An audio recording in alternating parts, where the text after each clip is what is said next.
I'm Heather Eagles. I'm going to pass the panel over to Anne McDougall right away, but just before we start, Edmonton Small Press, who is hosting this panel, had requested if it would be possible for them to videotape the panel. And before we start, we wanted to see if there was anybody who objected to that. Going once, going twice. All right, thanks. I suppose that explains this incredibly bright light. So first of all, please excuse us if we are squinting or looking down. Also in advance, I'll excuse me if I miss a hand. It's because of the light. So yes, my name is Anne McDougall. I'm from the University of Alberta. I'm in the Department of History and Classics, and I direct the program of Middle East and African Studies. And I'm honored to have been asked to be here this afternoon with my colleagues, who I will introduce to you in a few minutes, and to have been part of that absolutely extraordinary performance.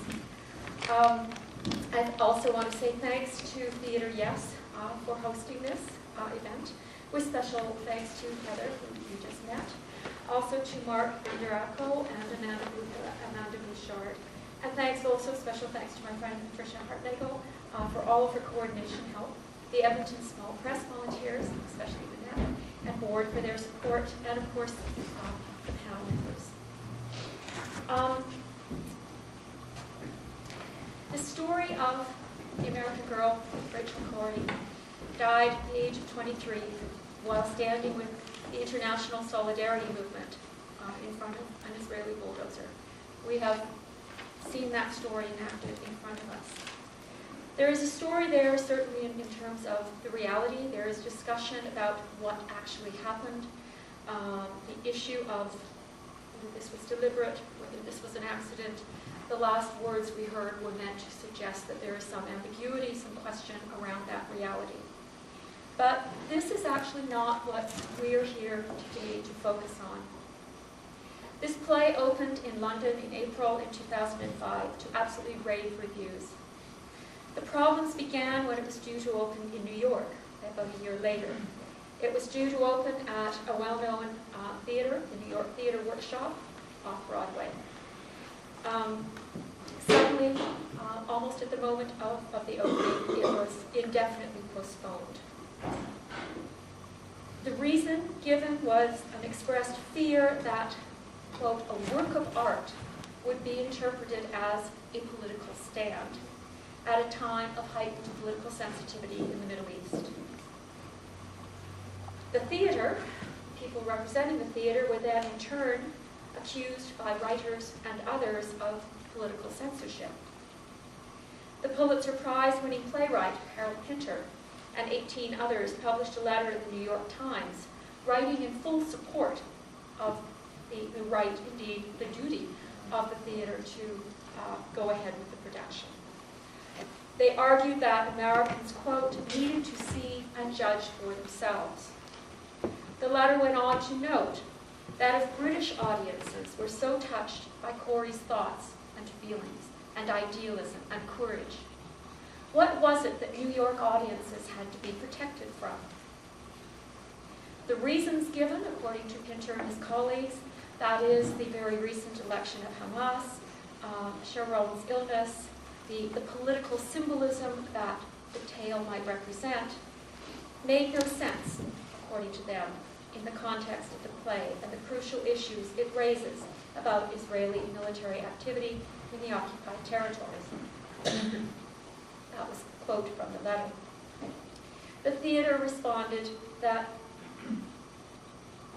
they agreed totally with the letter and the emotions expressed in it, that the problem was the context. They really did want New York audiences to have the opportunity to hear Rachel's voice. But they argued the way in which the context in New York was developing would not permit that to happen. In other words, they argued literally that the air was polluted, that there was a political smearing going on that would obscure Rachel's voice. And this view was also shared by the co-editors of the play. That is, that indeed the context was becoming overly politicized. Now, the theater also put it this way. Our purpose is to produce art to foster community dialogue. To produce art to foster community dialogue. And to do that requires a lot of work beyond just the actual stage production. The theater people said that they were looking towards a future production, but in a venue that would allow the audience the opportunity to discuss what they had just experienced in, quote, a very structured format. They said such discussion would bring in scholars and various voices from the communities affected. Quote, Rachel's voice is very clear. There is no question about that, but it sits in a larger world. And finally, just a comment from another article, an interview, in fact, with Rachel's parents, who we met in an indirect way in that performance. And this was following the London performances. And they said, theater can reach people in a different and deeper place than reading a news article or listening to a speech. Theater humanizes. All art humanizes, unquote. In the Israeli-Palestinian conflict, there is often a very logical calculus of death and war. You must step out of the constructs of that logic in order to construct a logic for peace. Our intent here is to focus discussion on the controversy that surrounds this play, apart from the story it attempts to engage with. The controversies that have emerged around questions of freedom of expression, the criminalization of dissent, the role and responsibility of art in society, the politicization of art, and how that should or should not be handled. This group of panelists reflects people who can view the play from both the Israeli and the Palestinian perspective, and all share a deep commitment to and extensive experience working in peace and reconciliation. Our goal today is to create a space in which we can talk, question, express our views, agree to disagree, all the while engaging in a meaningful discussion that ultimately promotes conflict resolution and reconciliation. This in keeping with the aims of the original co-editors of the play and those who would have showed this play in New York. So with all this talk of the panel, give me a minute to introduce my colleagues. On my far right, Netta Phillip from the Arab Jewish Women's Peace Coalition, also coordinator, the Edmonton Interfaith Center, also from the Beth Shalom Synagogue, the Women's League for Conservative Judaism, and a founding member of the Phoenix Multi-Faith Society for Harmony. Next to her, Batea Hasma Ruwais, born in Acre, Palestine, lived in Beirut, Lebanon as a refugee since the creation of the State of Israel, and has been in Canada for the last 38 years. She is a member also of the Arab Jewish Peace Coalition, past coordinator of the Palestinian Arab Association, founder of the Palestinian Women's Association. She is a writer and a retired teacher of Arabic and literature. And next to her, Karen Farkas, Edmonton Jewish Federation, past president, the Edmonton Hadassah Russo, board trustee, the Beth Israel Synagogue, retired from the board, I assume, Arab Jewish Women's Peace Coalition. And finally, to my immediate right, Dr. Joan Shaven, board member, Human Serve International, Society for Relief and Development, board member, Intercity Youth Development Association, and founding member, Arab Jewish Women's Peace Coalition. And what we are going to do, if I can just give you a sense of how we're moving forward here, is we're going to turn to our panelists first for some reactions to the production we've just seen. I'm going to ask them to say perhaps a few words of where they are coming from, what interests them about being here, leave it up to them as to how they want to, in effect, self-present. And then we're going to turn this over to you, remembering what the New York Theatre Group had wanted to do, to provide a space for you, the audience, to express your responses, to raise questions. I think our panelists will be happy to engage in discussion, not so much answer questions as talk with you around some of the issues we're raising. And we would ask at that point that you keep your comments fairly brief. There are happily quite a number of you here, and we'd like to give you all an opportunity to speak, and we also would like to, I think, benefit from the presence of our panelists. So please excuse me, I won't mean to be rude, but I will probably try and push you to keep the comments fairly brief, and if you have a question, to make sure you get to it and you articulate it well. Should you wish to direct it to any particular person, feel free. Should you wish to raise it as a general question to any of the panelists or perhaps to some of your colleagues in the audience, that too is fine. So with that, can I perhaps just turn to the panel in the order I just introduced you, perhaps Netta, which you carry first? Thank you. Thank you, Anne. I am quite overwhelmed. I had read the script of the play, but I had not seen it before, so some of the things I had in mind to say. This panel has gone through a few changes. I had a 5-minute written presentation, which was suggested at the beginning of the week, but then I just realized this morning actually that 2 of our members were not given the opportunity to make a 5-minute written presentation, so I'm not going to use mine and sort of thrown it out. And I also just really got cold feet this morning thinking of what a presumptuous thing it is for me to be sitting up here at all, because I have been with the Jewish Women's Peace Coalition since 1992, during its first year pretty much.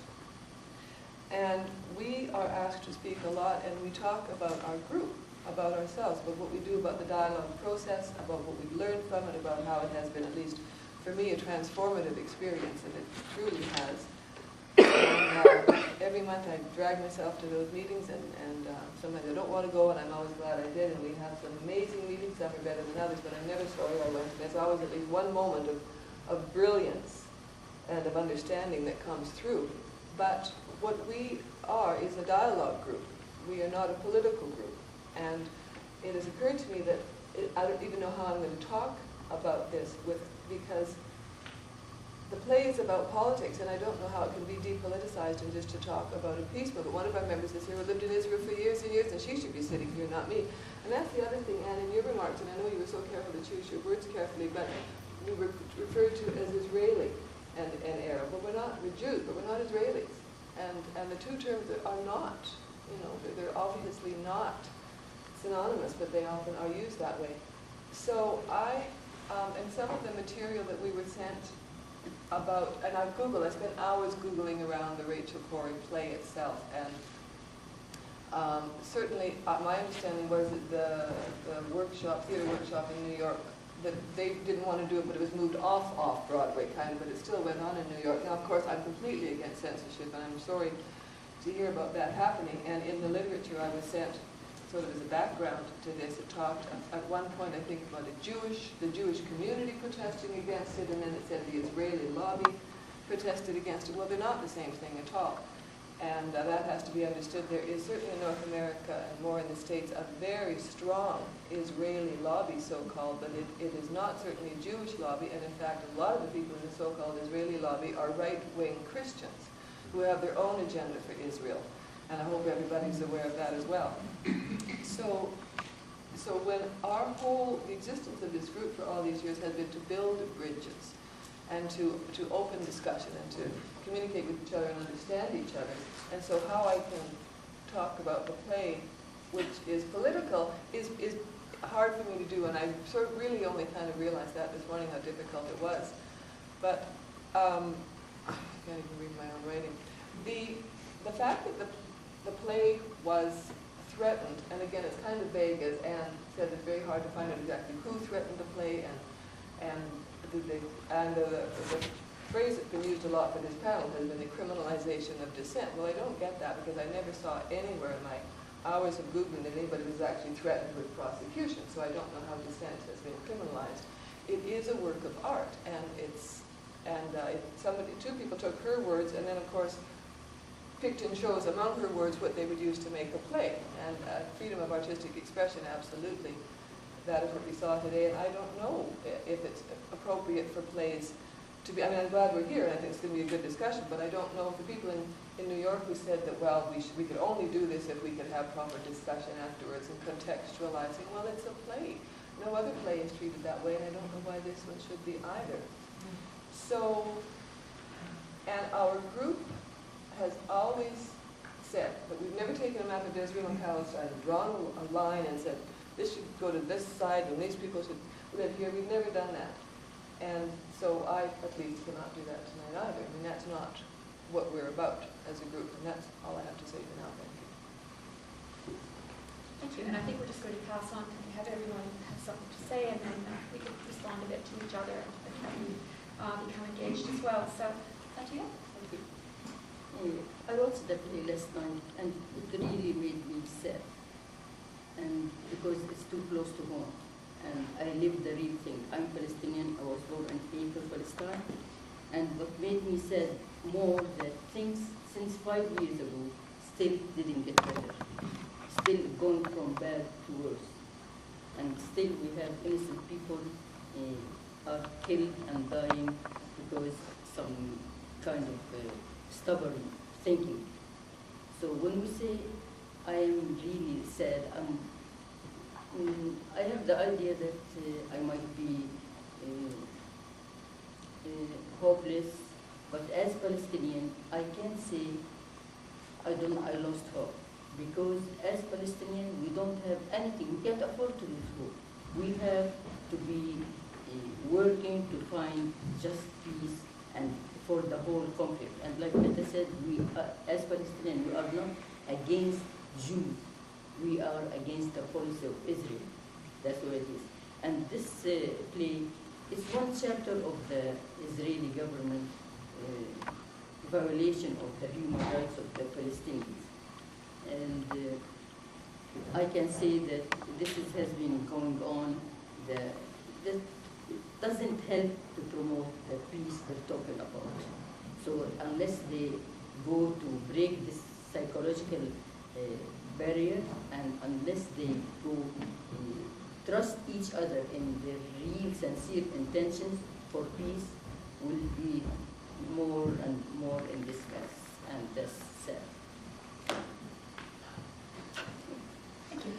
Okay, I'm Karen Farkas, and I'm here to represent the Jewish Federation of Edmonton's perspective in this situation. That's what I was asked to do. And of course I can't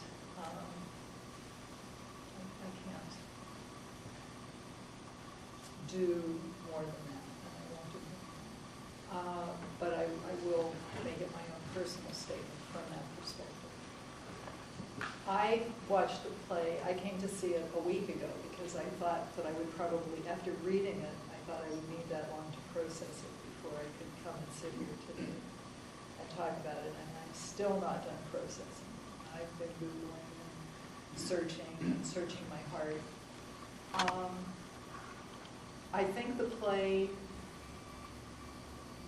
does not, I think it was an excellent play. It was well staged, it was well acted. I go to lots of the small theater groups in Edmonton, and I love the theater. But I think that the content of the play and the way it's presented does not do a lot to promote peace. Does not do a lot to promote peaceful discussions and peaceful decisions. Because I feel that if the diaries of Rachel Corrie, in which I've also done some exploring of some of the parts that weren't put in play, it's been cherry-picked, as it would have to be. We could not possibly have the entire diary. She was a young, idealistic, well-intentioned woman. And I think that her, from what I understand, her fervent wish was for peace. And to have a play presented that does the kind of choosing of lines that this play does, and to have the voiceover at the end that has one opinion of what actually took place after Rachel was done writing. I mean, she did not write the end of the play. I think that does a disservice to a discussion of the piece. I have been a peace activist since the early 60s, and I have been a Zionist for most of my life. Israel and I were born in the same year, and I've always felt good that it's there for me when and if I need it. And so I'm a great advocate of a peaceful resolution with the Palestinians and the Israelis living side by side in peace in two countries, decided upon by themselves, because I am neither an Israeli nor a Palestinian. But I have to say that if I had to choose between no Israel and an Israel defending its citizens, I would go with the latter. That's my position. Thank you. Joan? Well, this is difficult. It's difficult to have a discussion about peace after seeing a play like this, because I didn't have the opportunity. I saw the play last night, and I'm a late addition to the panel. So like them, I've been frantically Googling, and the Rachel Corrie story was something that I had known about and read about previously. My work has always taken me in the direction of doing humanitarian work. Currently I'm on the board. We do Human Serve International. We do relief and development work within the refugee camps of Gaza, the West Bank, South Lebanon. And so the work that I do is nonpartisan, it's non-political, it's non-religious. So all the work we do, we try to keep politics out of it. It is essentially about humanitarian work. So this is going to be a very difficult discussion to keep politics out of it. I think one of the greatest things that we as being part of our Jewish Women's Peace Coalition, I've got to say that I haven't been to the meetings for the past years, time commitments, has been the ability and the learning curve of being able to have a conscious dialogue, being able to listen to somebody without judgment and to really hear what they're saying. I think we all came into the whole group with preconceived notions. This is part of what this play and this discussion will be about. There's some preconceived notions that may have just been introduced to you this evening or today, or things that you've read recently, and to listen without judgment and to take that back and to think about it, to have critical thinking about events that happen in the region. So, that's about all I have. Thank you. I would like to underscore as well that this is a very difficult task for the people sitting here.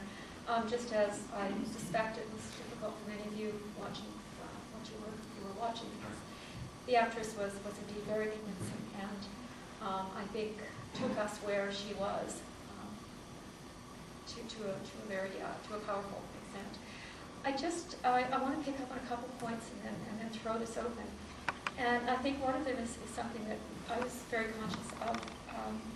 At university, we talk about things like discourse, we talk about objectivity, we talk about truth or lack thereof in history. I'm a historian.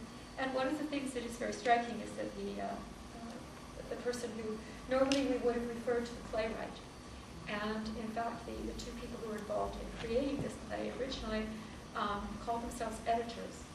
And it was for the reason that was mentioned earlier, that they took the materials from this young woman, emails, that you could hear the emails that had been sent between her and her family and her friends, but also journals that her parents had given to these playwrights. And so it is an edited performance. It is meant to say something. And there's always the question of whose voice did we hear here? Did we hear Rachel? Did we hear the editors? the questions that have been raised here. How does this play take us closer to being able to talk? How does this play take us closer to reconciliation? How does this play, as written or as edited, take us closer to peace? And I was so struck myself by the words of Parrots about, art and theater being humanizing. Well, yes, that was a political play. That was politics from the heart, as she spoke them. So yes, she definitely humanized a very political situation. But having said that, because it sounds wonderful, where does that take us? Or where do we take it? How does humanizing it in this way make it easier for us to move forward as humanitarians or as refugees or as, frankly, as politicians or as people who simply care about trying to bring about peace in a part of the world that has been subjected to violence for so very many decades. So I think if I can ask, as we open the floor for your responses and your questions, I think we would like to explore a little bit of these issues to begin with, which is to say there may not be another direction you would like to take this later on, but perhaps you can respond to what our panelists have said, maybe some of the questions and issues I just raised. Yes. I think all along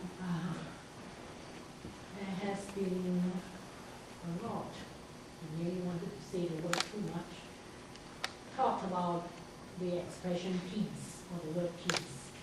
In fact, I can't help after a while having the impression that it's just a word,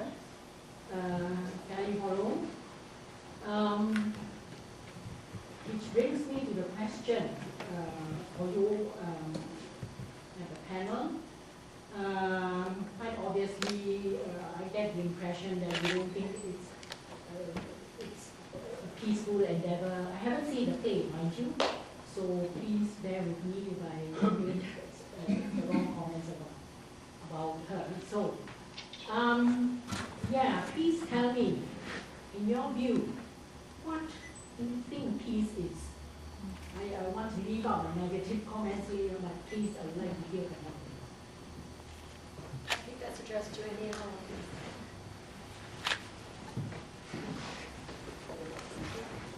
Well, I think it's a lot more than the absence of war. I think that peace true peace requires mutual respect and understanding. And it requires that people be able to sit together the way our group sits together and say things that are sometimes abhorrent to each other, but to listen with an open heart as well as an open mind. We don't agree on a lot of things. The Jews within the group do not agree on a lot of things, and the Arabs within the group do not agree with a lot of things. And sometimes there's cross-pollination there. But I've learned a lot in the group, and I think that that's been the biggest plus. But I don't think there are many places in the world where there is the kind of peace that I believe is meant by the word, and but that's what I think. May I extend my question in saying thank you very much, Karen. You're welcome. In extending it, you may choose or may not choose to answer it that way. In the context of Palestine and Israel, you can also comment on that, because I think maybe discrimination, like one of you said, yes, but certainly a marginalization of dissent in the wider context. So please, or just say your view about the word peace, like what Karen has done. I leave it to you. A couple of more comments and then we'll move on. I think peace, first of all, it has to be recognized on one definition. There is no peace on Israel's terms and peace on the Palestinian terms. It has to be the justice solution for the conflict in the Middle East. It has to be justice for the Palestinians. It doesn't have to be at Israel's account or at our expense, at Palestinian expense. We have to have the honest, sincere dialogue that we are working in partnership. We are the other partner that they should talk to. There is no just dictating that what should be peace and that what Israel should be and that what Palestine should be. It shouldn't be like that. They have to come to a term, one definition of peace. That's what it is. Guaranteeing the freedom and the rights of every person. Anyone else like to comment on this particular question? Comfortable? Okay. I think I saw, no, okay, go ahead. First off, I'd like to commend all of you for taking the time and the effort to sit down there and the courage that it shows to even talk about this. I'm grateful for that. Thank you. One of the statements that was made was that about leaving politics out, and I don't know how that would work. It's politics that's driving the issue. You know, it's politics and religion. It's politics and religion and land and water that are driving this issue and have been driving it for literally thousands of years.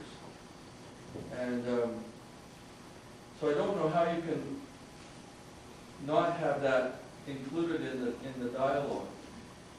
I guess the suggestion that I'm wondering is there a way to, or I'd like to hear if you think there's a way to discuss it in a contemplative manner where there is not a quote, winner-loser, but rather to gain a broader understanding. I can say one thing about that, since I spoke first. In our group, we absolutely discuss politics. No question, knockdown, no holds barred. We discuss anything and everything. Of course, it's necessary.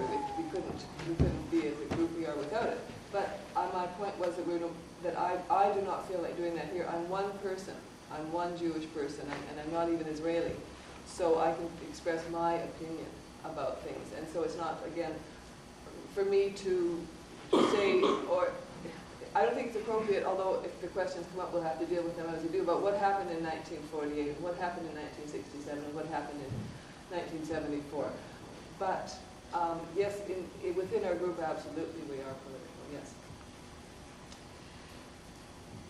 Comments on this? I think that, as you said, art should promote discussion, and I think this is an important discussion to have, because if what we do is listen and read things differently and pay attention to the news in a different way and discuss this issue, it opens up a new window for a way for people to look at the region, which is also important in and of itself.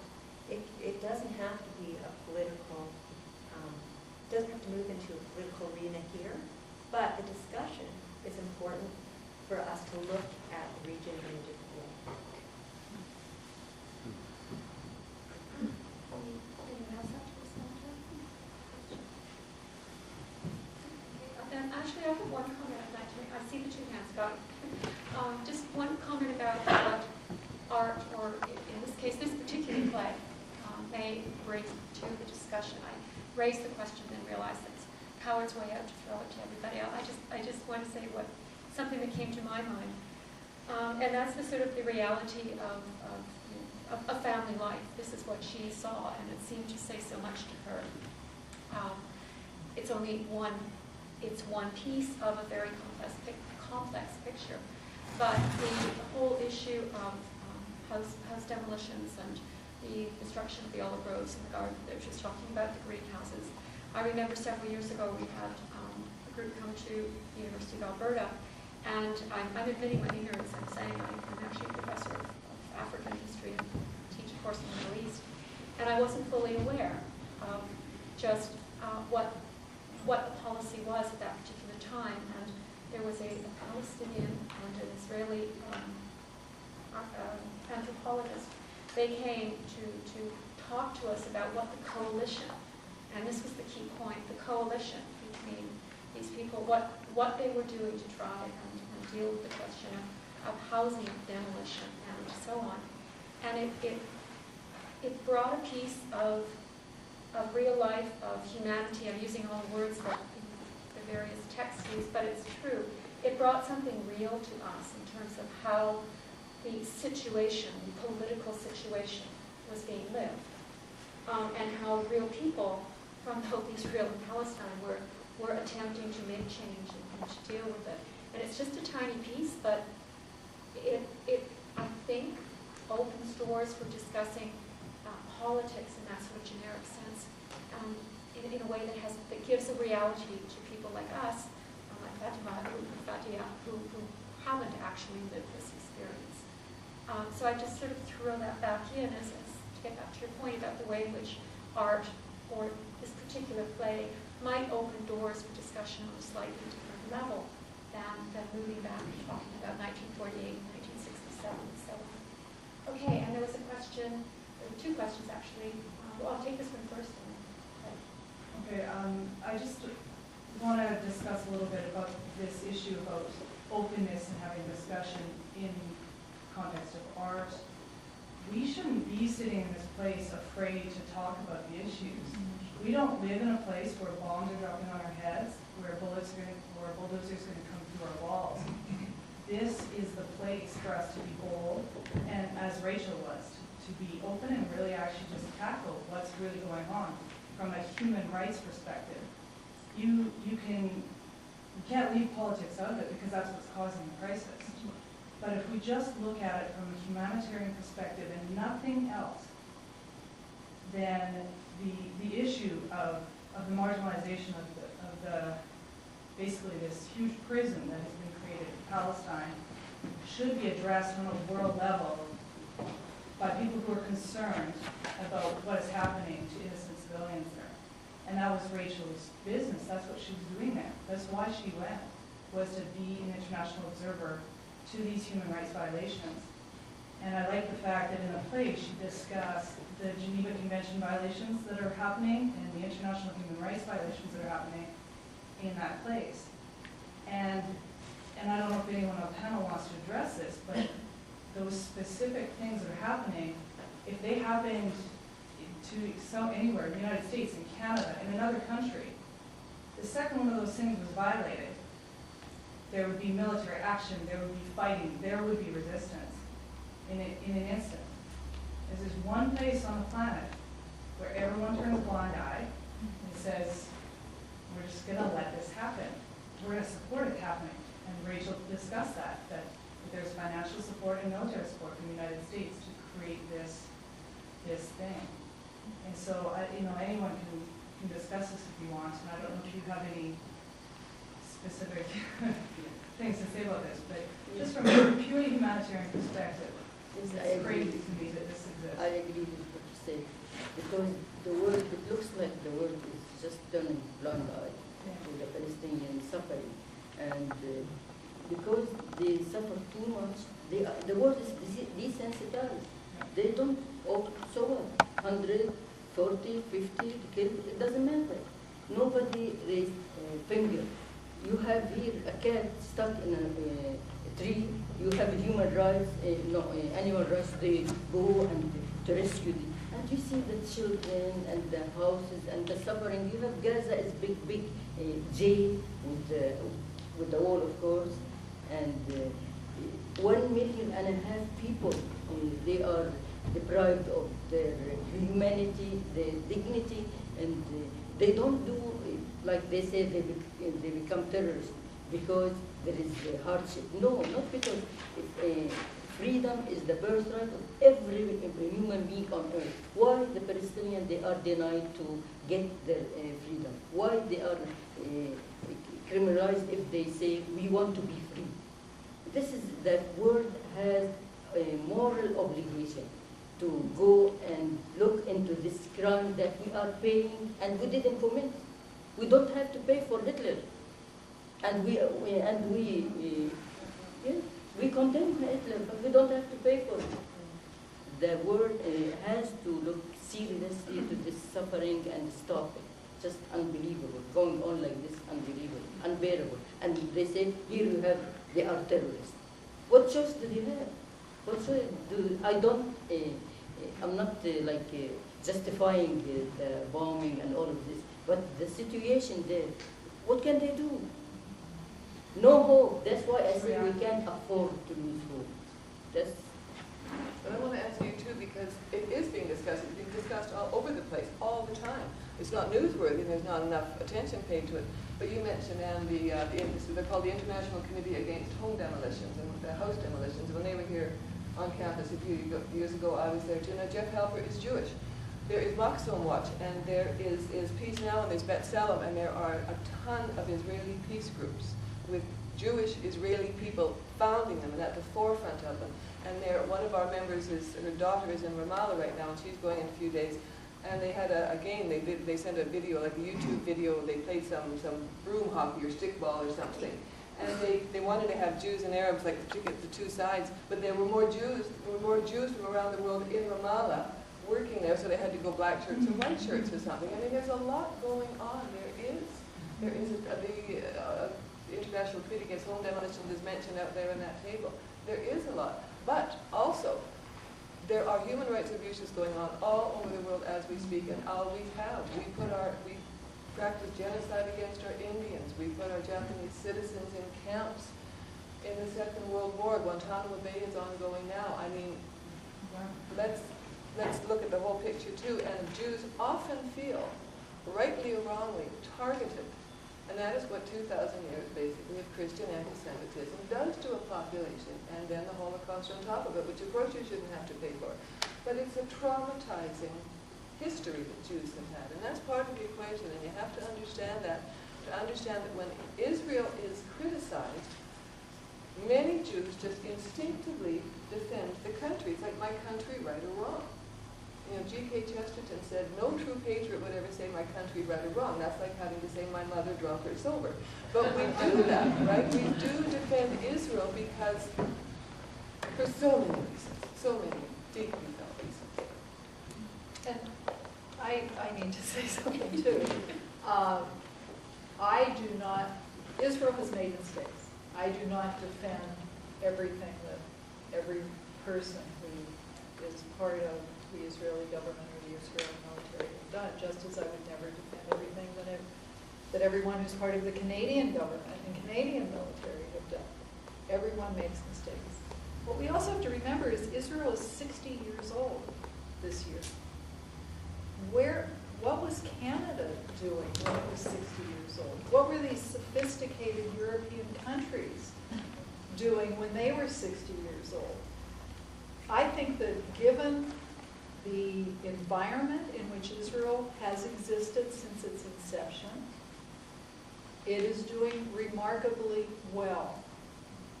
It is not perfect, nor is any government.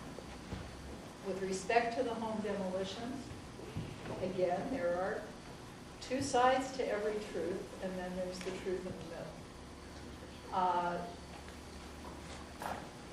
People on one side say the homes are demolished randomly. The Israeli Defense Forces say that they only demolish homes that are either hiding tunnels or harboring terrorists or are the homes of the families of terrorists. It is not collective punishment. It is targeted punishment. I believe the truth is somewhere in the middle. I don't believe that every single home that has been demolished probably should have been demolished. Nor do I believe that all of these homes were demolished for no good reason. And just as with the plague, the play leads you to believe that Rachel Corrie was standing in front of a home that was going to be demolished. The Israeli Defense Forces say that they were there clearing brush around the entrances to tunnels that were being used to smuggle arms. Now, 200 of those tunnels had already been found and dealt with up to the point when Rachel was there. So again, the truth is probably somewhere in the middle, but I feel that between most of the world press, I won't say most of the Canadian press, but most of the world press and the United Nations, Israel is damned when it sneezes. And I think that's inappropriate. I think they're Ironic. I don't know if that's your perspective because of your background, because I find it to be the exact opposite in the press. That Okay, we have- Palestine is the one who, you know. Yeah, no, there was one more person here who hasn't had their opportunity to speak. You know, and your point is absolutely valid, absolutely valid. But I also come from a perspective where I look at the way Western developed nations look at Arabs and Palestinians in particular, and I think that we, as a Canadian of Arab descent, there's stereotypes that we also have to overcome that have been perpetuated in this 21st century. So I think that also is a whole part of the discussion, because we're not necessarily viewed well within the international press as well, and it becomes very murky in that whole issue. There was already a question over here, sorry. There was a question here, and then let me see a couple more hands so I can got it clear. Okay, so Patty and the gentleman behind. I'm not sure I want to interrupt the flow of the discussion because it's really starting to move in the direction that I wanted to move in with my question. Obviously, the political questions that are raised in the play are crucial, but I also think that it's really beneficial to move beyond the political considerations in the discussion, because as it is with so many complicated issues, what happens when the focus is strictly political is it just becomes instantly polarized. And I don't think there is an issue that could be any more polarized than the situation in the Middle East. And it is perpetuated by polarized comments from government, polarized comments from the media. And this is true of a lot of complicated issues, but I think terribly so here. And so, I don't know, from my perspective, what came through is the only thing I want to know right now is that, or to focus on, is that the violence just begets more violence, just begets more violence. And so, obviously, we are so fortunate to have the Arab Jewish Women's Group here in the city. And I'm aware of the international start of Women in Black in the Middle East. And again, working together for nonviolent resolution of conflict. And Netta and the rest of the panelists have started talking about alternatives. I think because the media focuses constantly on negativity, and all of the grassroots, be they international with chapters all over the place, they're still grassroots. They never see the light of day in terms of any kind of publicity. People are disempowered when they think about the Middle East.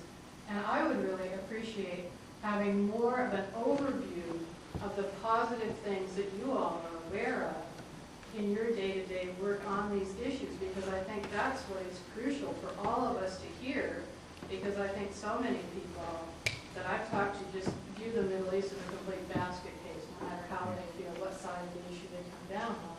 And I would really like to hear more about the really positive initiatives such as your own here in the city. I have the next three questions set up, so. Oh, well, there's a ton of them. There's a ton of them. And actually, we had a handout once we were speaking a few years ago. We had a handout. But what we're going to do, Patty, we're going to start a website. It sounds very grandiose, but we will have enough about us that will just barely be the home page or the front page or whatever. But what we want to do is link to all these dozens, if not hundreds, of groups around the world like ours in one way or another, because then we can just tell people to go to our website and look at all the other websites of these many, many, many peace groups. I want to go back to Karen's point. She said Canada, was Canada when they were 60? Canada didn't have the United States behind them and supporting them with the money and behind their arms, right?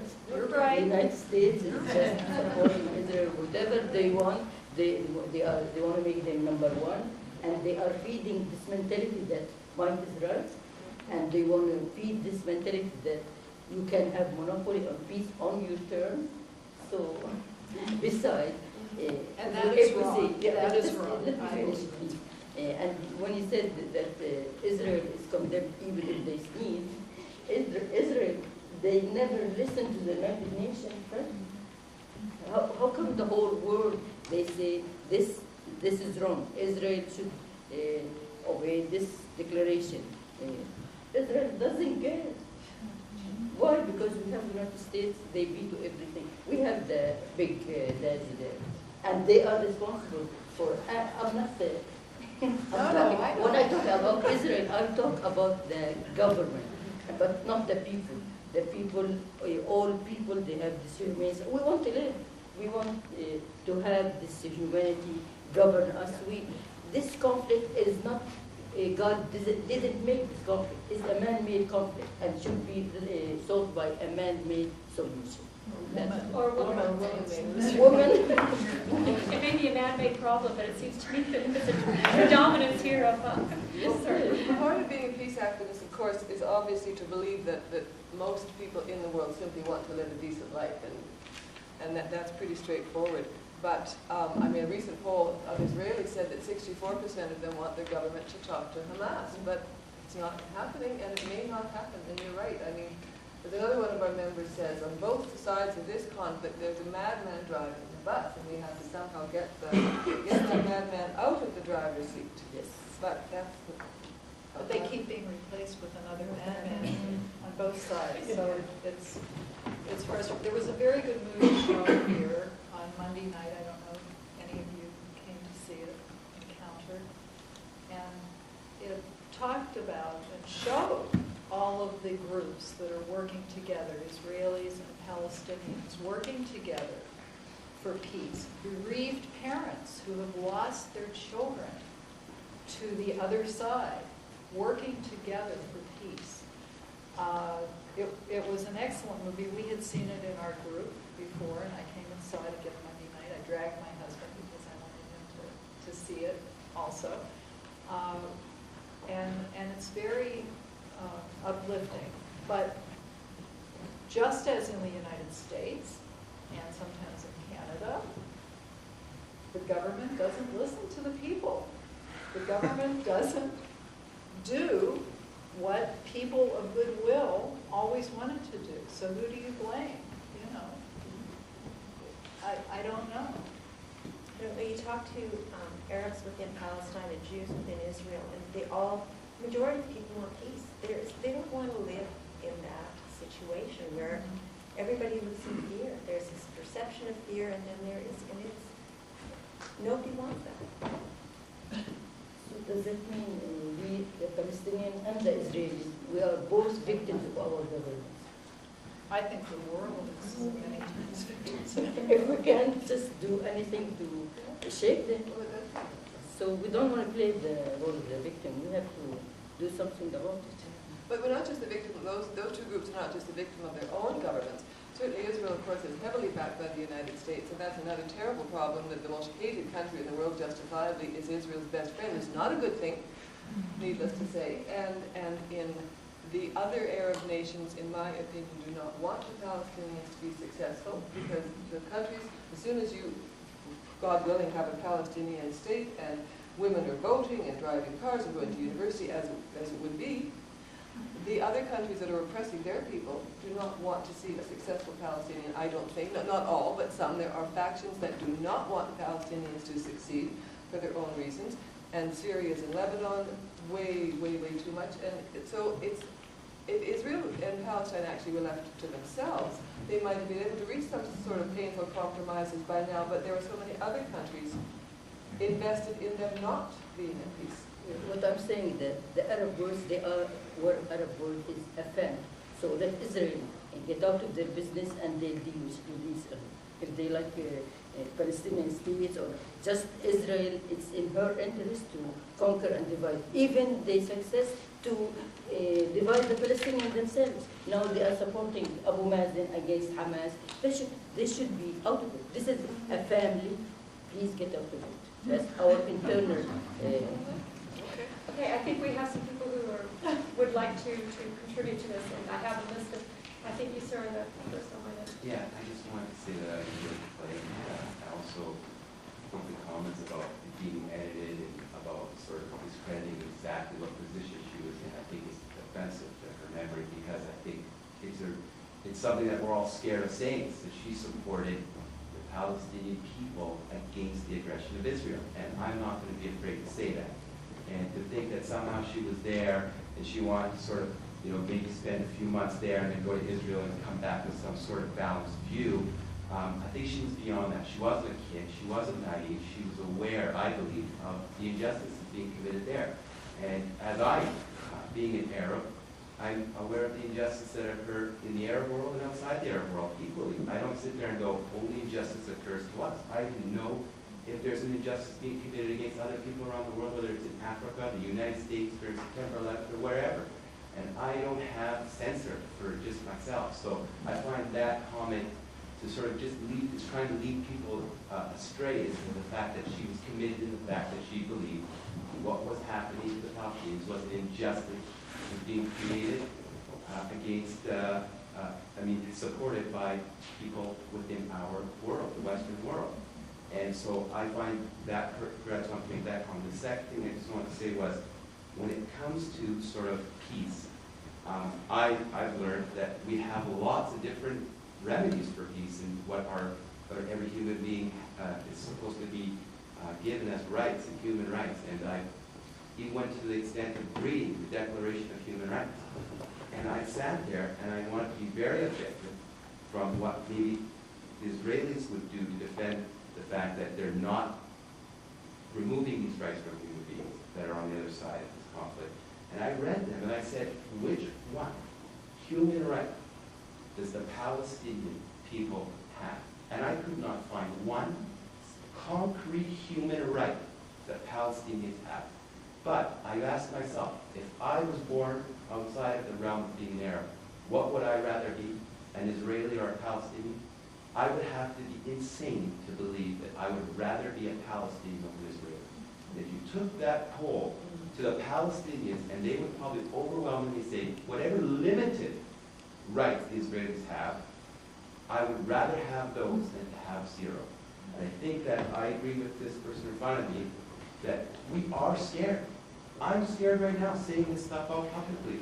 And I don't want to be scared to say stuff like that. I want to be able to watch this type of play with the subject matter and have an honest discussion, whether it hurts people or not. Because at the end of the day, the Palestinians, and I commend all of you for doing these gestures, these things that help bring peace between people.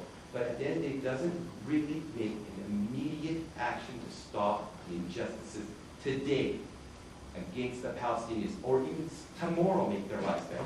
We have to really look at this and say, it is wrong. And when we determine things are wrong, and we have sets of wrongs and rights, we'll be able to judge all the matters that happen within this world with rights and wrongs. And I think once we start saying, well, some homes are being destroyed for this reason, it can't be done that way, or we'll never have a solution to this problem. It has to be a set of rights and wrongs, and we have rules. The United Nations, our instinctive nature tells us what is right and wrong. And when we start screaming from the top of our lungs that that is wrong, no matter where it occurs, and we take action tomorrow without justifying it, I think then maybe we'll see a solution to this problem. Would anyone like to respond?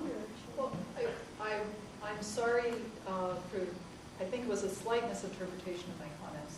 I absolutely, Rachel, believe that the Palestinians were being treated inhumanely. And I do not fault her for that at all, because the experience she had, that was a very clear observation that she had. When I talked about cherry picking, I meant that we heard about all of the peaceful part of what she was doing there. We didn't hear about the group that she was with and some of the other things that they did. And so that was what I meant. But I appreciate your comment, because it's important to keep the dialogue going.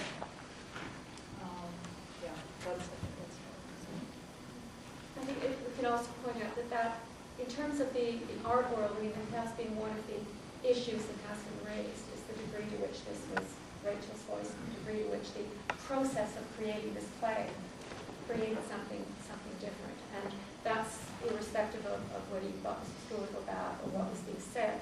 Just the notion that to what extent, as we look to art and theater as a way to as Rachel's parents said, as a way to better understand, to what extent do we have to understand too that there's a process that goes into place when you create art, and to what degree is art something on its own, and to what degree is it, a voice of reality. And so it's a question as opposed to a position. Sorry, in a minute, there was one thing to be about it. You don't get to peace by trying to stay calm and just sort of be, I'm not just saying this to you, like I'm saying this in my mind, like just trying to be calm and smoothing things over and trying to somehow be careful about what it is that we say. I think that the important thing, and I think that what I've heard from the women up here is that when they get into their group, they engage in like a very intense, provocative dialogue, and I think that that's exactly what needs to happen in our communities, and we don't do that enough. Fear often stops us, right, or whatever it may be, and so I just think it's phenomenal to be able to admit that and continue going. And I think that one of the really important things to me about Rachel's story was that she speaks about, we are all right now in an incredibly privileged position. We live in North America, and we are a mix of very different oppressions and privileges within this space, and we all struggle and we all benefit from many things. But one of the things that Rachel talks about, and there's a point right almost very close to the end where she says, I think we should all stop right now and stop what we're doing. You know it better, but you're right. I got it. And I think that what it seems to me, and I've just spent like a week working with some academics and some different community people around talking about transnational solidarity and transnational activism.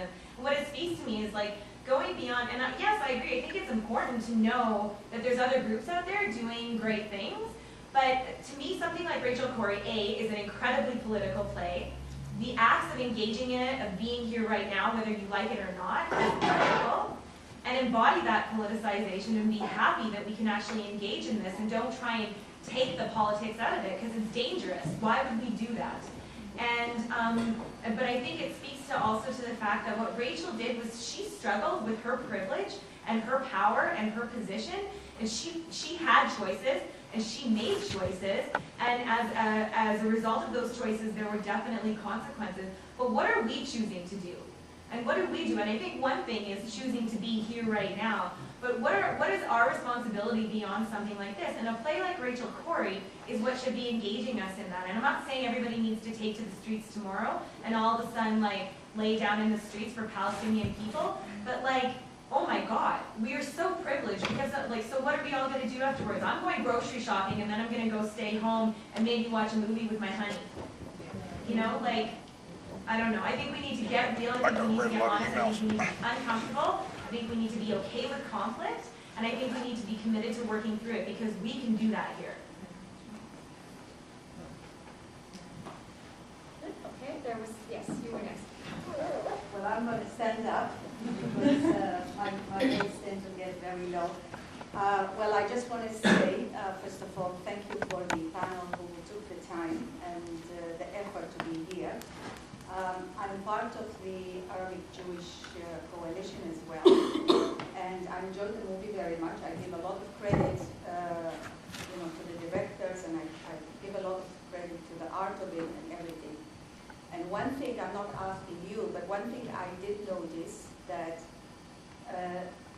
it didn't show in her diaries or in her conversation, it didn't bring anything from the Israeli part. We know that it brought, obviously, that there was the destruction and the demolition of these homes. But I just wonder whether maybe she did not visit the Israeli side, maybe she had no contact with the Israeli side. But I'm just wondering why there was nothing from the Israeli side as such. That could be it from her diaries. But as I would like to move on, and I'm just following a lot of the stuff, I just want to say that I'm part of the group mainly because Like most of us, we're very frustrated with the situation. The situation that there are always innocent people being killed, no matter where the politics is, no matter what side we are on. We're very frustrated that we want to help what we call peace to happen. But I'm totally grateful because in some parts of the world, they won't even let people like Rachel Corrie go in to witness and to talk and to write. Now, I just want to carry on and say another thing, because probably for most of you, the public here, are not aware of. I am a Jew who's an Arab as well, too. I grew up in Baghdad, Iraq, and I am from a community that is about 3,000 years old. A lot of you in North America have never heard of us. Even in the Middle East now, they probably know of no Jew around. They don't even know what a Jew is. They only know the Jew, I'm sorry for my voice. They only would know a Jew who's either portrayed in novels or portrayed in the media. And as Netta said earlier, we can be confused with the Israelis, right? Obviously, Jews always, in principle, support Israel. But Jews have lived in different countries and have adopted these countries. Not only adopted, but they are very cultural. In fact, if any historian would look at the Iraqi Jews, for example, the Jewish community were there 3,000 years ago, and even before Iraq officially became Iraq, because it was Mesopotamia at that time. Anyway, we grew up in that community. I speak both languages. I speak the Hebrew language, and I speak the Arabic language in all dialects. I have all the Arabic culture. I understand it very well, and it's part of me, and it has passed on to my children who were born in Canada.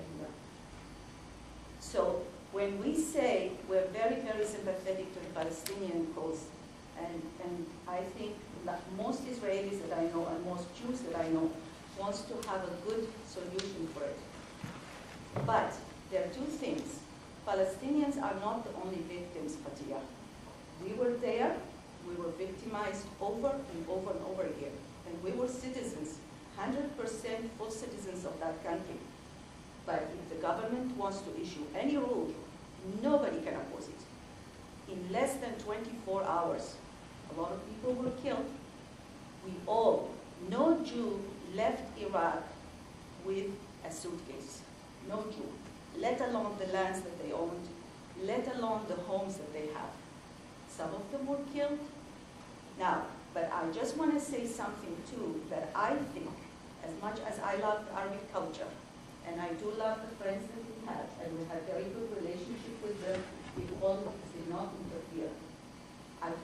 We share a lot of it, and to this day, I'm very sorry that Israel from 1948 and 1950 did not recognize that their Arabs, their Palestinians, share the same culture, right? Because most of them came from Europe, but that's no excuse, because we also were exiting to Israel as well, but they didn't want to recognize that.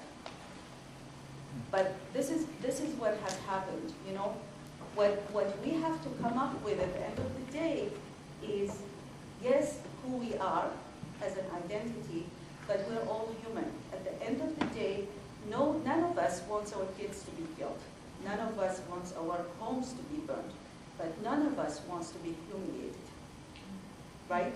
And I just hope that when we try, as Lynn mentioned, what is the word peace, we have to start, and I see a lot of people, and thank goodness for the young people, who are trying very hard to have human rights, to have a lot of things for the goodness of people, to keep trying that, because that's what we need to feel. If we feel peace in our hearts, and we value every human life, then that's what it is.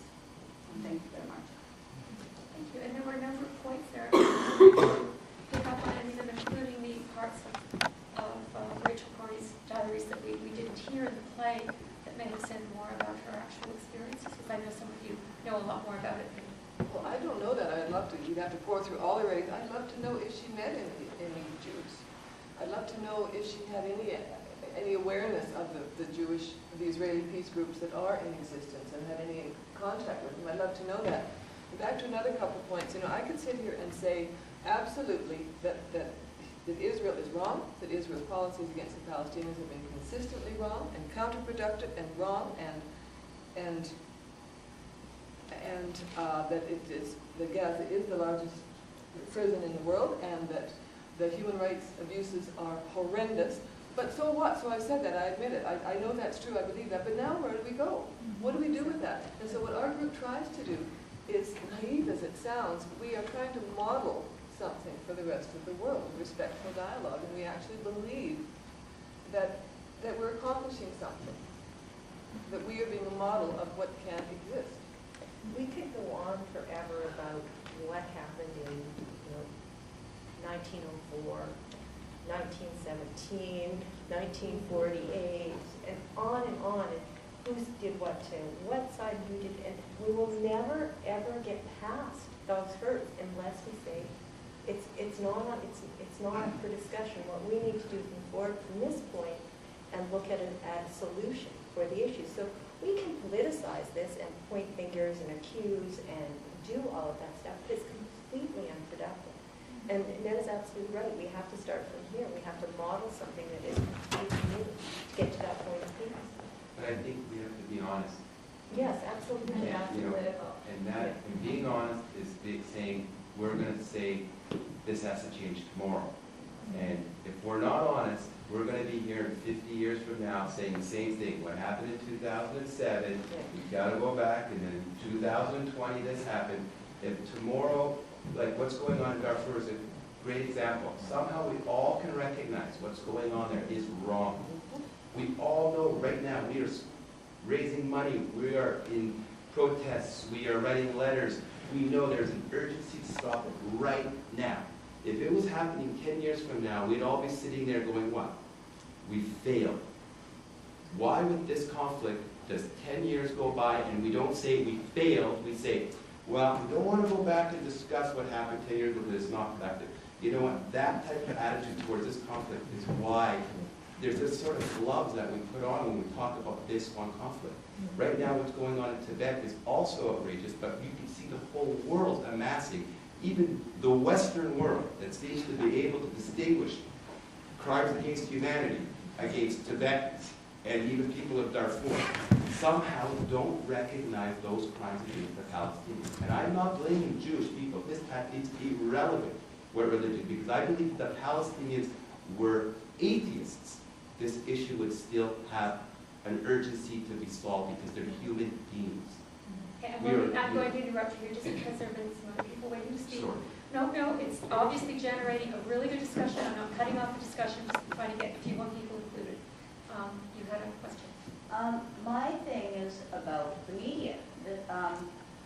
I'm angry that in speaking of, well, everybody's talking about this is going on everywhere. I know that there's tons of peace groups, but the average person walking down the street isn't attending your meetings. All they know is what they see on the nightly news. I know when I watch the news and they say anything about the Palestinian-Israeli conflict, that they don't call they don't call the settlements. They call them neighborhoods on the news. Whenever they talk about fighting going on, they show, Palestinians throwing rocks or Molotov cocktails or something. And they call it, when the Israelis fight back, they call it retaliation. Occupiers cannot retaliate. They're occupying that space. And I think the Palestinians have a right to defend themselves. So this language of what the media does and the discussion about the place that art has in politics and why the play and then the issue of criminalization of dissent, to me all comes to the mass media.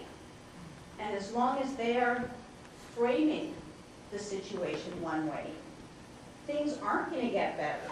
I mean, you don't have to keep rehashing everything that happened in 47 or 67 or anything. But I think everybody in the room has to speak truth to power and call the media bullshit and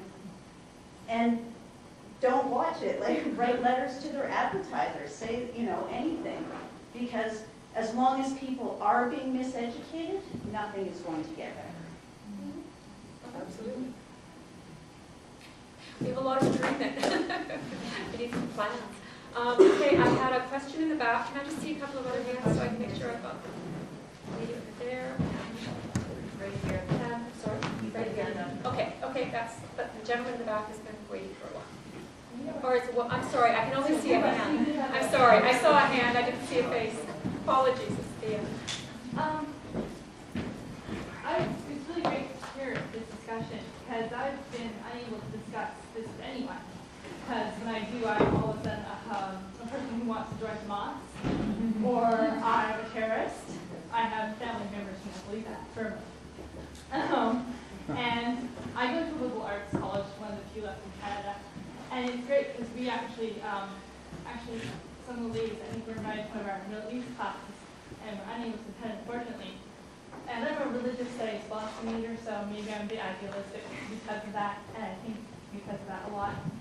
And I guess for me, it's really good because I'm always spiritual, and I'm always enraged all the time. And I was a political campaign candidate in the last election, lost. But I guess for me, in the last 3 months, I've become more enraged and more upset and angry.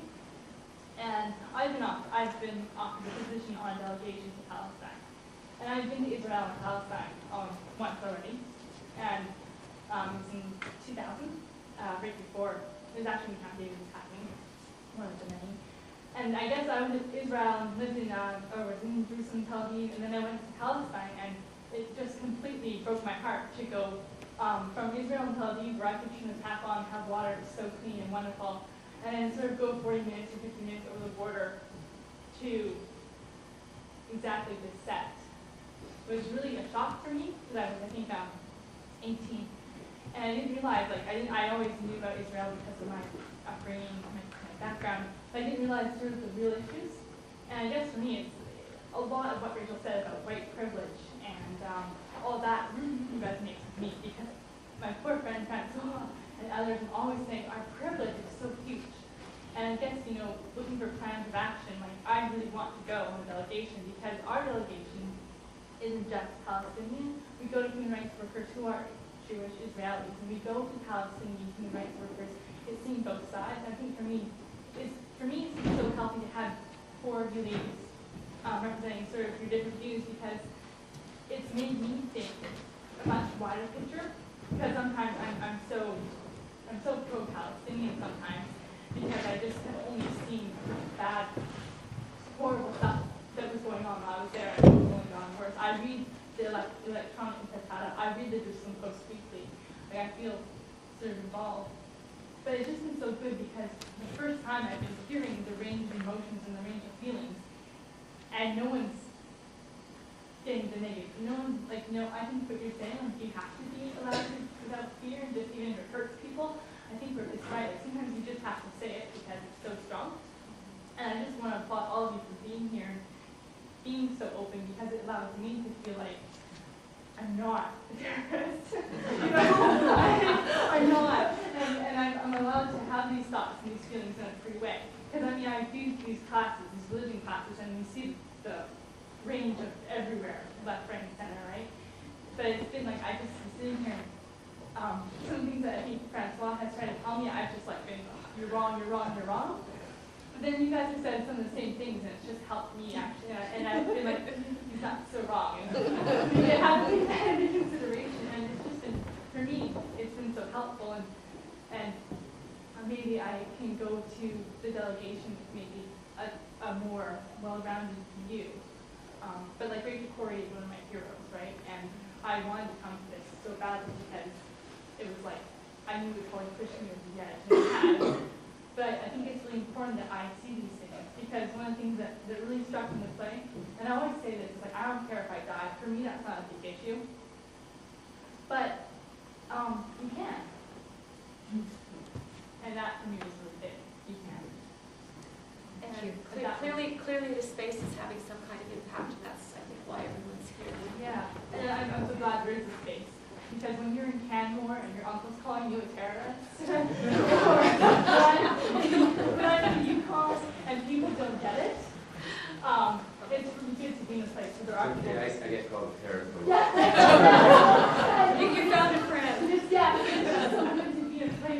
other people who somehow get an aspect of it. And Don't believe them. no, no. Okay, I think there's somebody over here who would like to join in. I saw a hand over here a few minutes ago. Yes. A couple of things that people said struck a chord. I'm an American. I've lived in Canada since 1972. So I've lived in Canada longer than I lived in the United States, actually. And people always say, well, why aren't you a citizen? And at the time when I immigrated, I would have had to choose between the two. And I've always felt that although I love Canada and I don't want to live anyplace else, I am an American. And as much as the government has done some horrible things, and some of the people are very intolerant, there's kind of a intensity there that maybe you don't, well, you make generalizations about, but you don't find so much in Canada. And I fit in really well in Canada because I don't like to stand out and make waves. But we were talking about editing of the play. I think there is possibly a chance, and I don't know because I haven't read the bulk of all of Rachel's writing, although I understand that there is a new book that's just come out this month that has almost all of her writing. It's called Let Me Stand Alone. Yeah. I don't want to interrupt where you're going. That's fine. It has been published and I own it, so I should speak later. And I think it's available. It's available through the foundation website or Amazon probably even. But I think there's a possibility in the editing that maybe she was toned down a bit too, instead of. I think there's a strong possibility that she was toned down to make it a little more peaceful than at that point in her life she was probably feeling. And I've been on the internet, and when I first heard about her story, I was just devastated by people saying, I'm glad she died. And, you know, these were Americans. These were my countrymen saying she was in a place where she shouldn't have been. She didn't know what she was doing. She was protecting terrorists, and I'm glad she died. This was young people, her peers, saying they were really glad she was dead. But it was also painful for me to go on the internet and see the picture of Rachel burning the American flag.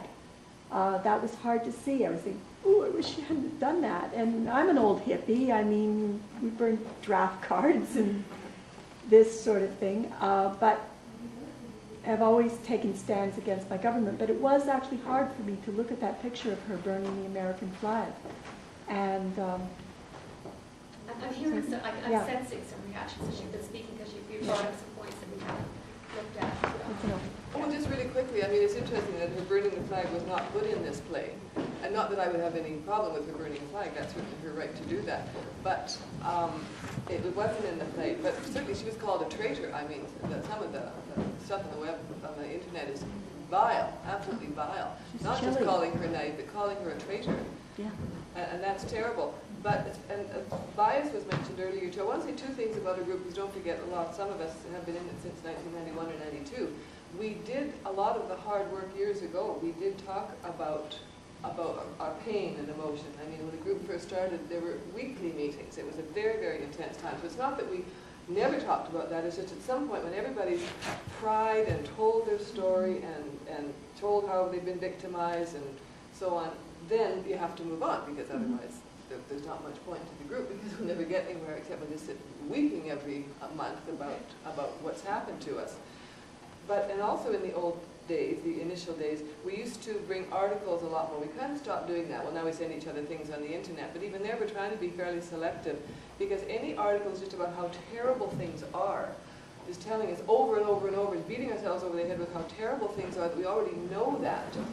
There doesn't seem much point. So what I try to do is, unless somebody has something new to tell me in all my reading and so on, if somebody has something new to tell me, that's great, but I'm not interested in hearing the same story over and over and over again and weeping about it every time, because that's just pointless. But but when we were bringing articles more in the early days, we'd read an article and the Jews would say, oh God, that's so anti-Israel. And the Arabs would say, what do you mean? It's anti-Arab. I mean, bias is also in the eye of the reader, too. So, but the press, you mentioned the press. Now, of course, I hadn't heard, neighborhoods is a newish thing. To call the territories neighborhoods is new. The press has done a terrible job, and they're certainly subject to a lot of press pressure as well. But it's not across the board pro-Israel, anti-Palestinian. That to me would be an exaggeration. I would disagree with you. I think it's 90% to maybe 10%. Oh, well, then there you go. There's 10% you didn't admit to before. I'm just wondering if anybody else here would like to comment on a few of the issues that have come out in the last 2 or 3 comments. I just want to address this young woman talk. It's difficult to go to that region and not be politicized by it and by what you see. But as I've said before, and I sound a little like a broken record, what's really important in this whole process and about even being politicized is being able to listen without judgment to what somebody has to say. When you can do that, you've made a huge leap into that process, into that peace process. And I actually really like that. Like when you guys are saying that, like if you listen without judgment and stuff, I think that's awesome that you're able to do that. And It's not easy. No, and I want to be able to grow into that kind of woman who can listen without judgment and listen without, a huge bias. And it's great to hear that is possible and to see that women like yourself who do that because I'm very much wanting to it's go not there. second nature, trust me. It's really not. Yeah, I want to grow into that. Well, and I'd like to respond to Odette's comment because there was nothing about Rachel's interaction with Jews or Israelis because that's not what the play's about. It's a play about how Rachel felt about what she was seeing and experiencing. And that's what it was. And it wasn't meant to be a debate. It wasn't meant to be balanced. It wasn't meant to show lots of perspectives. And it's a wonderful example. It was a wonderful example for me of being able to sit and listen without judgment because I was listening to some things that I felt very emotional about. But it's Rachel's story as it's presented. And that's what it is. And we can say to each other, this is going to be really difficult because we know it's a difficult discussion and it's really, to stick to those kinds of principles becomes very challenging. Yeah, that's why we call it dialogue. We are not here to spare each other's feelings. We are here to be sincere and honest and fair and without any judgment. And yes, we try to build bridges, not to build not walls. Not walls. So we can understand each other on a human level, not as Palestinian victimized or Israeli oppressor. We have to face the truth. We have to say it like it is. I still have a list, and I haven't forgotten you because you're next on it. But I was just wondering, it seems that Rachel might have found a bit of voice. I don't know how. But if you're willing to speak, I actually think we'd like to hear a bit about what you have to offer on this. I've been keeping silent because I've been embroiled in this creative process since January, well, December actually. And so I just wanted to really listen to what people have had to say. And you're right when someone made the comment about her actually being toned down within this presentation. She was toned down, but I don't think that that's good necessarily or bad necessarily. And when you speak of that picture, the picture that has been publicized over the internet and everywhere of her burning the American flag, that was actually the rally that she went to in Khan Yunis in solidarity with the people of Iraq. And so she was recognizing in her journal entries, she says she is recognizing the extreme malcontent she feels with her government for going into Iraq and standing in solidarity with Iraqi people and Palestinian people. And they had actually asked her, children had asked her to burn a real American flag. And she felt that as an American she could not do that, but she could burn a facsimile. That was her compromise. And that was something she felt she needed to do to show, yes, I am an American and I love my country and I am privileged, but this is wrong. And my government is wrong. And I need to do something about it. And I think, yes, as soon as we recognize that we want to do something and it's not bad to do something, and it's not bad to be an activist, then where do we go to do that as Westerners? That's my first question for the panel and for the audience. Where do I go? Because I don't think I can go to Palestine because I'm really scared right now. But what do I do here then, right? How do I contribute? What do I do? And I feel so strongly about this because I've been in her mind and her heart. And the other thing I wanted to say is that she didn't spend much time in Israel. She went to Rafah. And her time in Israel that I have read so far is strictly linked to Jerusalem and the area around Jerusalem. But that's because the organization she was with specifically wanted to deal with Palestinian aid. So of course she does have a very biased opinion because she, as you can tell, she feels very much with her heart, and heart wide open and mind wide open, but when all she can feel is where she is and what's happening, she's just soaked up so much of that she can't see the other side. But I like to think had she lived longer, she would have grown into that. She also knows that she can't see the other side. She says that. She's aware, self-aware in that it is her perspective and that does come from a very, what she's seeing is her perceptions from a very specific lens. And it's because we are so privileged that it hits that hard.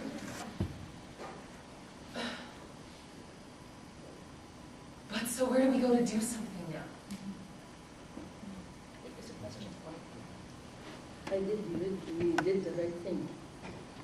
And seeing the play, you educated us more about the other side of the story, untold, because the media just doesn't go that far explaining this. And this is one thing very, very important, education. We have, once we know, because ignorance is our enemy. We see a Palestinian is synonym to terrorists now. So when we see that the Palestinians, they are oppressed human beings, we have to do something.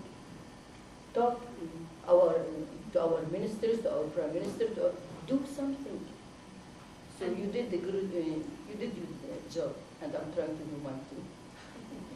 And so then what organizations do we go to? Or do we read up on and then engage with? Like how, I mean, I get like 5 emails a week on pass this on to Free Tibet and all this kind of stuff, which I firmly believe, but I don't get that kind of assault about this issue, and I want it because I want to be involved. So where do I go? Hold on 1 second, just 1 second on this one. Is there an answer that one of you would like to give to this? Well, I'm pretty familiar with humanitarian agencies, so political agencies, I'm not so much in this area. There's probably somebody. There's something I'd really like to do.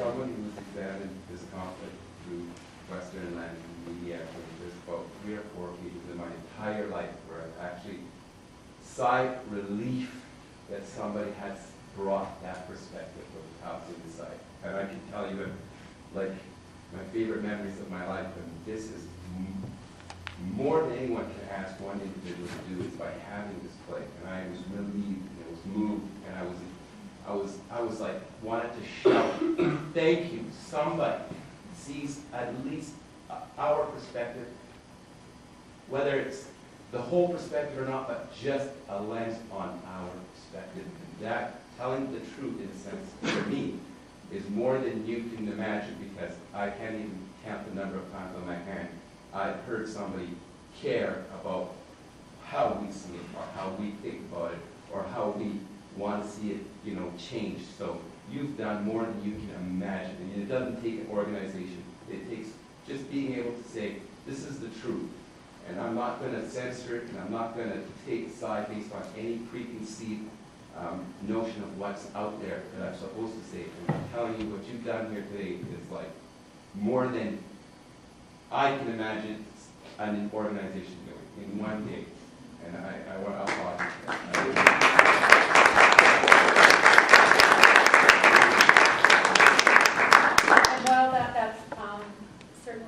very heartfelt, and I can tell it's shared. I think you're also still interested in knowing more about some groups. And I saw and I heard, just as you asked that question, there's several people here, I think, with very specific things that they could offer.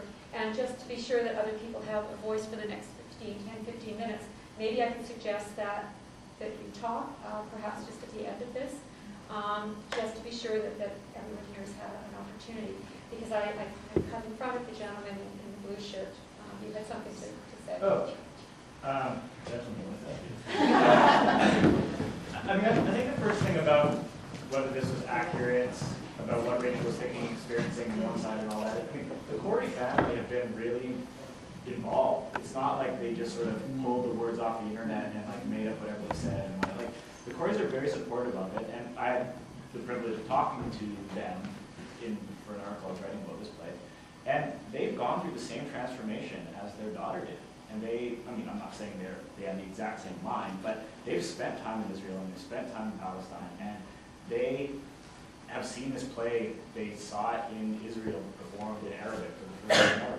They are supportive, and they say that this is an accurate reflection. You know, it's not perfect, but this is what our daughter thought, and that they've had more time to explore both sides, and that they're coming to the same conclusions. And I think it's interesting that people don't tend, at least I'm not aware of, people don't go to Palestine and come away going, we should be more balanced about this. There's a reason it polarizes. It's because one is right and one is wrong. And I think we get into a trap of compromise, because the compromise between unlimited rape and no rape is not some rape, right? And that compromise is not always meeting in the middle when there's distinctions between right and wrong.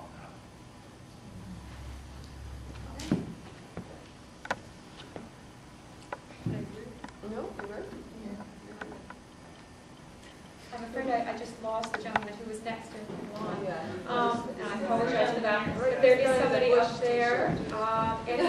Somebody who has George Bush back there. Yeah, George he's Bush. very Okay, yes, please go ahead. The point of clarification, I was wondering when people were checking on the internet before. Could you speak up, please? Before the play, did anyone I'm sorry, it really is hard come to up hear down with here. any official Israeli explanation for why they were destroying the greenhouses that she refers to healing in, or before she was killed? Did they provide any explanation for why the greenhouses themselves were being bulldozed?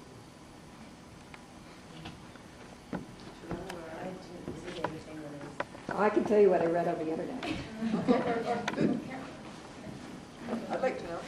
They said that there were tunnels, Yeah. and that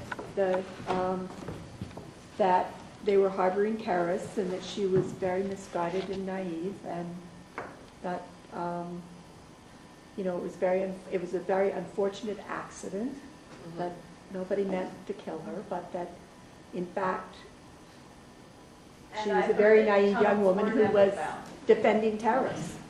I mean, that's what they said. If you want to know what they said, that's what they said. The Israeli government, they can rationalize their action any way they want, right? And the conflicting reports, there is no tunnels. And this is not the first time they demolish houses. That's their policy of collective punishment. So why should we find it strange to do that? They do that all the time. But this time, they say they didn't see it, although there is eyewitness. They say it's sold out. It's a big mess. But this man was asking specifically about the greenhouses, like were there tunnels under the greenhouses? Did anybody ever say that? And as for Fatia, my dear friend, we all rationalize our actions. That's human nature. We all do that. We all do it.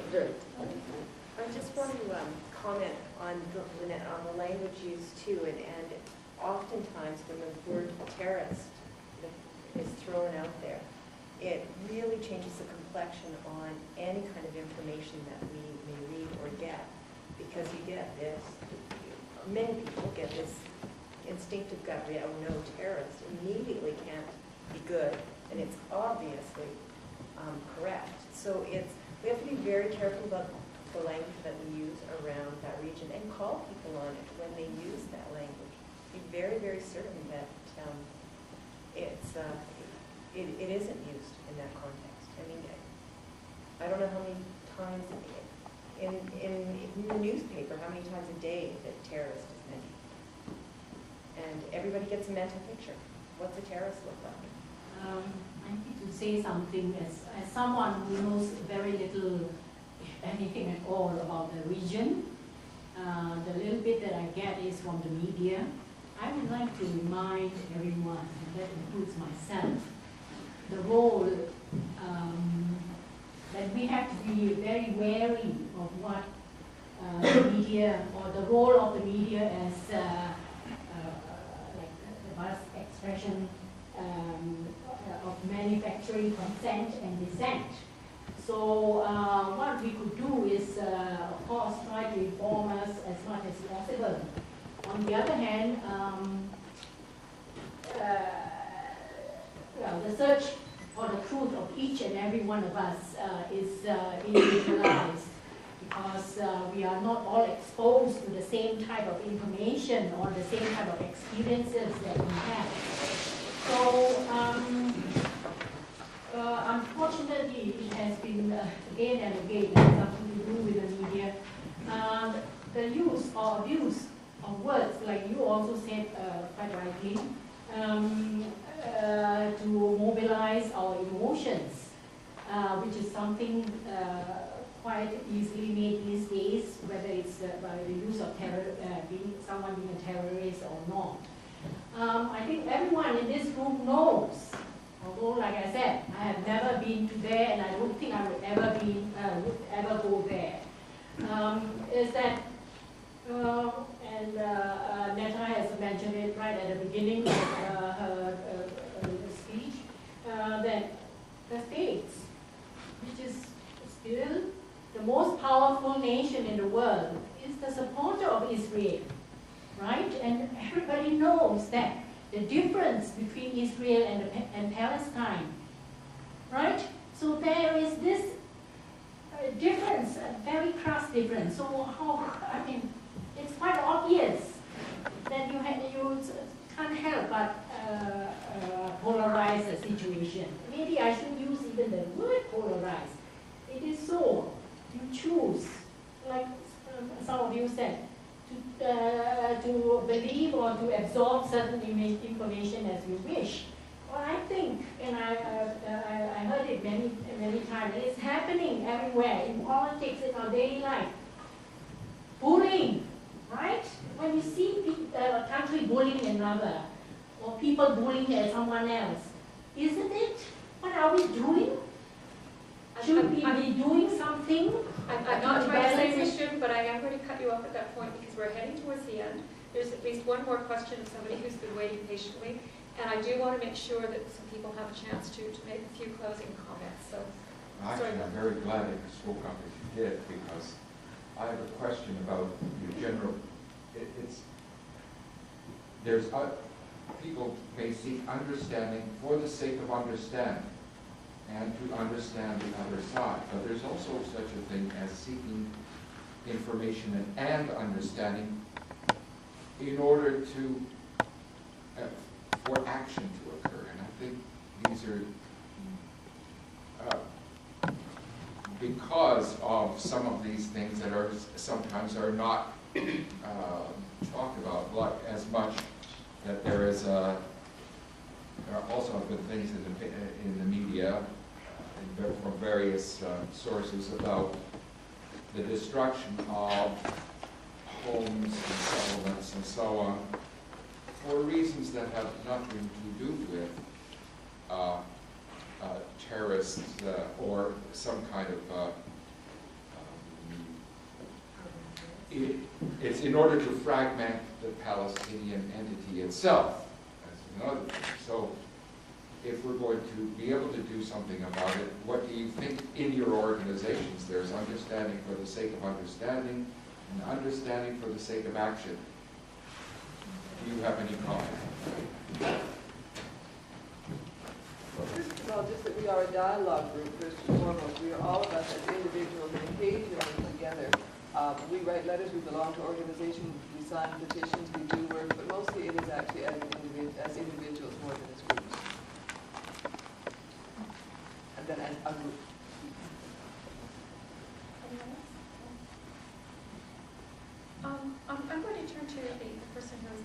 organize this, Lynette, and just ask if there's any question that you would like us to entertain as a final issue for us, or something that you would like to say? Not really. I mean, I just want people to be more aware and actually take action on it. And for me, and with ESPA in general, I mean, you know, this isn't, you know, an issue that we focus on. I mean, we try and organize, you know, events around Darfur or you know, around all these other things too. But I don't know, just to keep talking about it, you know what I mean? And again, I mean, you guys do it all the time, right? But everybody else here doesn't, you know. So I just think it's important that people are more active in general. You know, tell your parents about it. Talk, you know, talk to your kids about it. Everything like that, so that it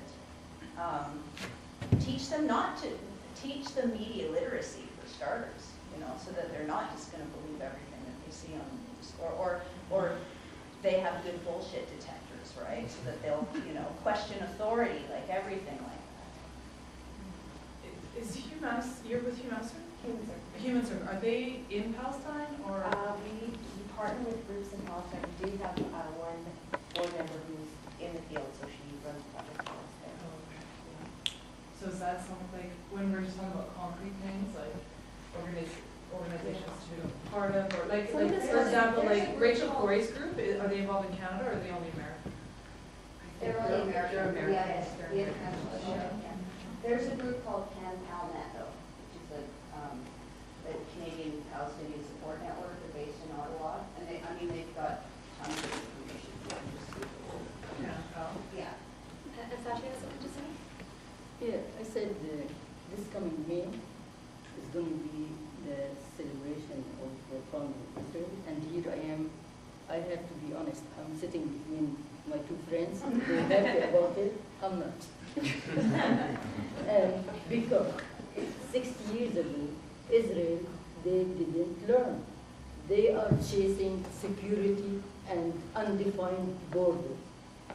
They better look at the reality and spare their children and our children and go for the peace and just settle. Sir, I did want to add one more thing though, is that you know, I think it's really important to state too. Like, I think I don't have a problem with the state of Israel, right? I mean, obviously Jewish people have a right to their own state, right?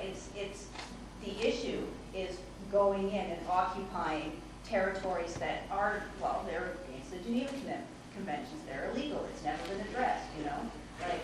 That's the issue. And people need to understand what both of those are. Yeah. They have this week, and I'm stateless, so it's at my account. Also, I'm in Canada here, and I'm grateful.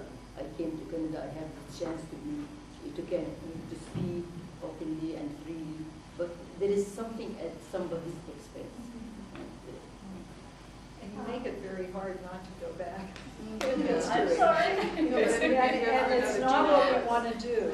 I want to say that it's not as though Israel just decided to take Gaza and the West Bank. They took it as part of a defensive war. So that, and should they have stayed?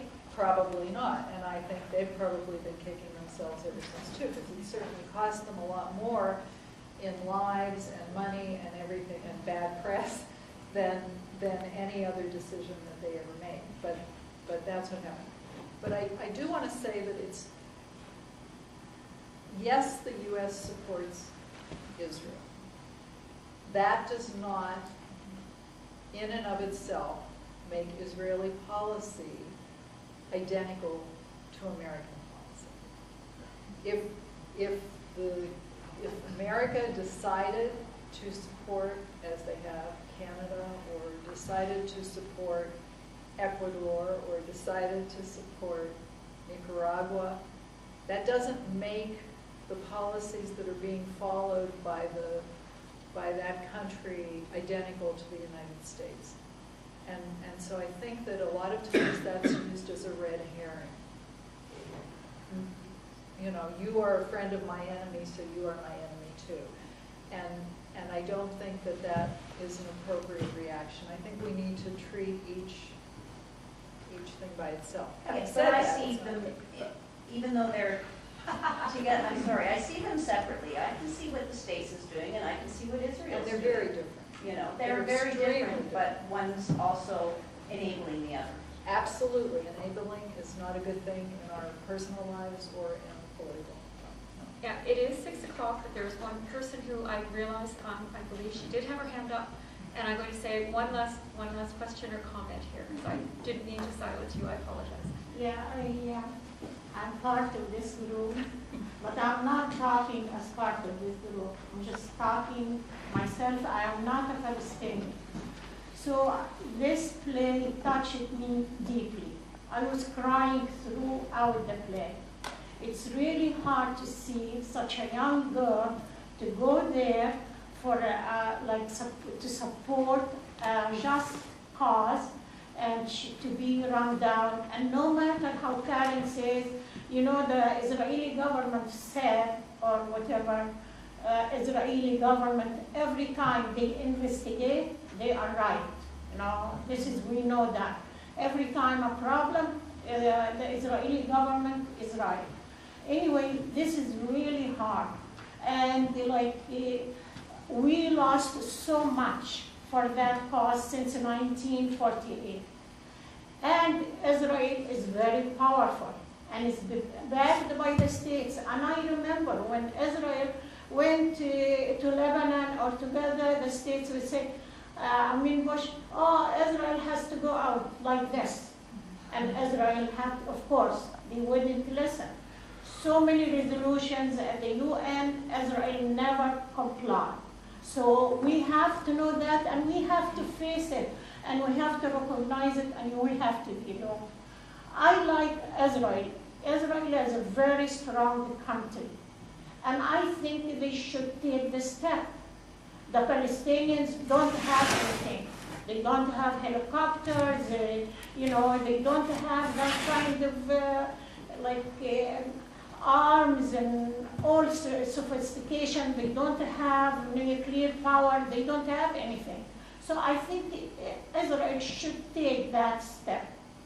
And I was pleased, last week I was watching CBC, and 1,600 Israeli soldiers are refusing to go in the West Bank and they say, we love Israel, we will defend Israel, but what Israel is asking us to go and bomb innocent people and humiliate them and make them feel that they are not human, we are refusing to do that. And I think this is a start. And I hope it spreads, and I hope the Israeli people would rise against their government and really, really work hard for peace.